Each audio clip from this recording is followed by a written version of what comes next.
Buenos días, amigos.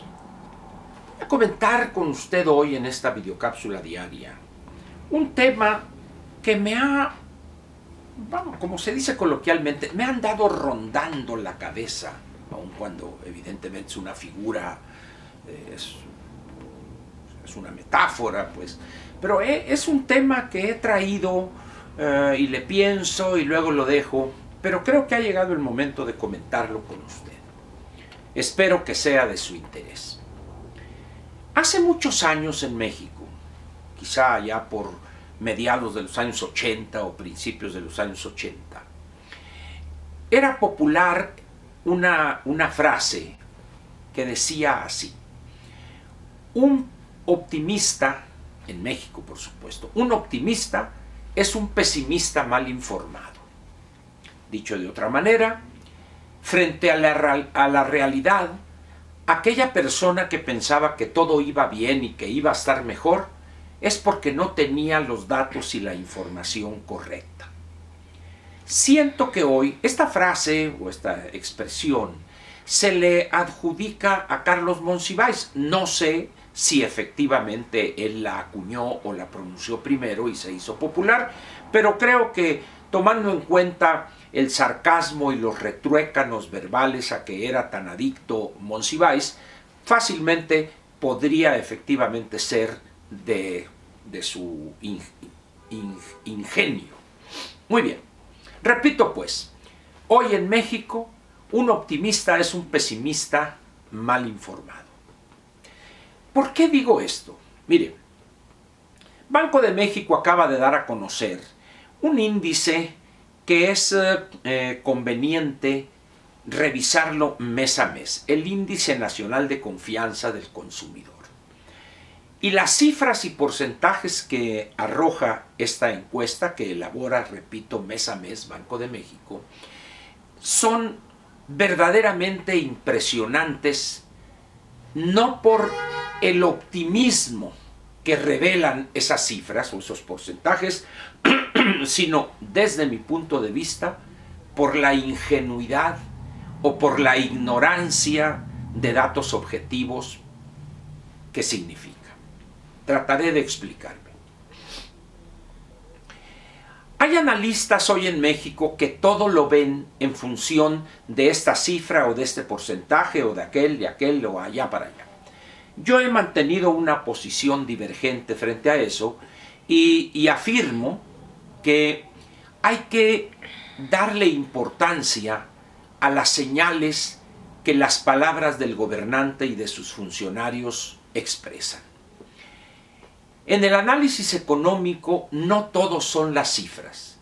Son importantes, sin duda alguna, pero en determinadas coyunturas en este o en aquel país, la posición, la visión que tiene el gobernante es fundamental. Es decir, hay un cambio cualitativo en la ponderación de la palabra del gobernante. Para mí, hoy en las condiciones actuales de México, la palabra del gobernante tiene un peso específico muy importante, diría que casi decisivo. Eso ha llevado a millones de mexicanos, a pensar que efectivamente la palabra del gobernante aquí y ahora representa objetivamente la realidad. Yo difiero de esos millones de mexicanos.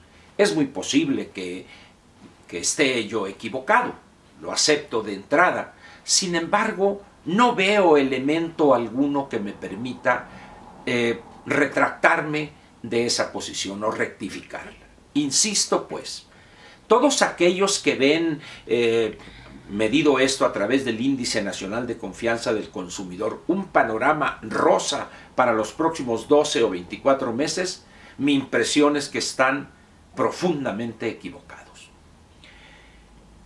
¿Cuáles son los argumentos que daría yo?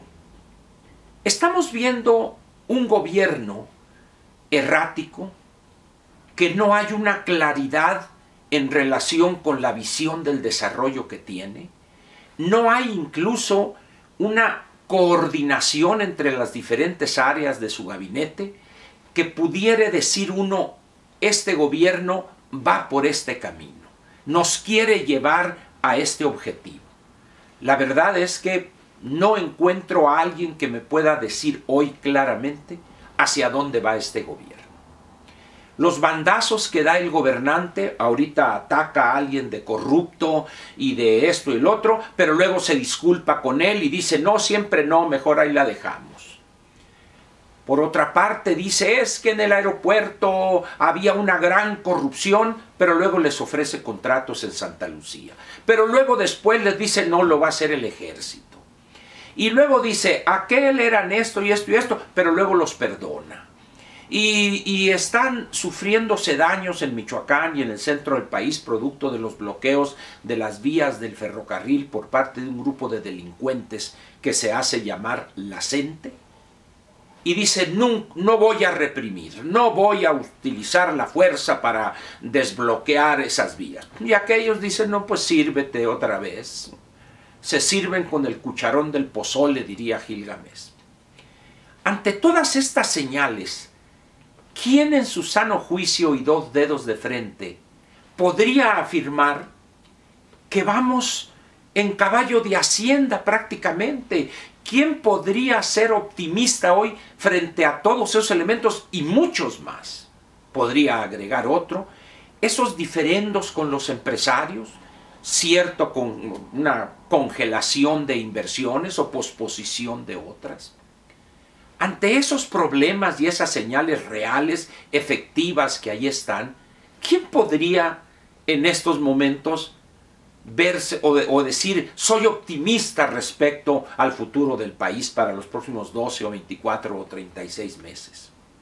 Por esa razón, yo creo que esos que respondieron a la encuesta de Banco de México para elaborar el Índice Nacional de Precios al Consumidor son pesimistas mal informados. Y va usted a ver en los próximos meses cuando la cruda realidad se imponga.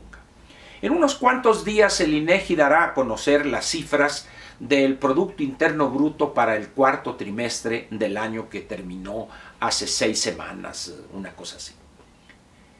Y posteriormente, allá por mayo 20, mayo 21, va a dar a conocer las cifras del crecimiento de la economía para el primer trimestre de este año.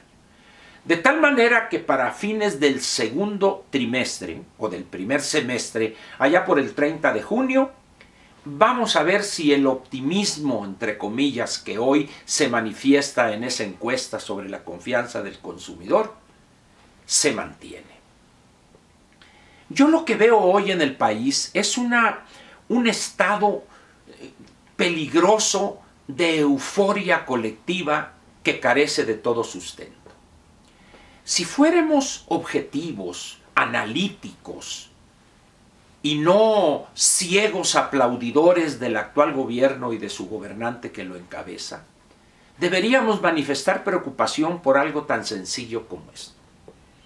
Lo que hemos visto de este gobierno son recortes, despidos, más recortes, y dice uno, bueno, esos recortes para generar ahorros en el gasto se van a utilizar, ese ahorro se va a utilizar para reducir el nivel de endeudamiento, pero no es así. Se van a utilizar esos recursos aparentemente ahorrados al despedir a miles de burócratas, al recortar programas sociales o antisociales o lo que usted guste, para apuntalar una serie de programas disque sociales. Vamos a suponer que lo logre este gobierno. ¿Cómo los va a financiar el año próximo con un crecimiento del 1.2, 1.3 de la economía este año? ¿Cómo va a poder soportar financieramente hablando de manera saludable la aportación pensionaria que es muy probable el año que viene sea de alrededor de 1.060.000 millones de pesos o 1.070.000 millones de pesos? ¿Cómo va a soportar el servicio de la deuda o el pago de los intereses de la deuda del sector público federal, cuando muy posiblemente alcance para el año próximo, 2020, alrededor quizá de 850.000 millones de pesos? ¿Cómo le va a hacer? ¿Qué recortará si prácticamente ya llegó al hueso? Ya no hay dónde. ¿Y cómo le va a hacer ante las necesidades de aumentar el número de médicos, de personal paramédico en las instituciones de salud pública, el IMSS, el ISSSTE, la Secretaría de Salud? ¿Cómo le va a hacer? Y frente a eso tenemos el optimismo desbordado, la confianza casi infinita del consumidor mexicano. Por eso le decía al principio que hoy un optimista es un pesimista pésimamente informado. ¿Qué va a pasar cuando despertemos de esa borrachera, de esa euforia perversa y peligrosa en estos momentos? ¿Qué van a decir todos esos que veían el panorama rosa? ¿Qué van a decir dentro de 3, 4, 5, 6 meses? ¿Aceptarán mediante un mea culpa que se equivocaron? No. Le van a exigir a este gobierno todavía más beneficios sociales. ¿Por qué? Porque durante decenios esos millones de mexicanos fueron educados para extender las manos y recibir dádivas mil de todo tipo, en efectivo o en especie.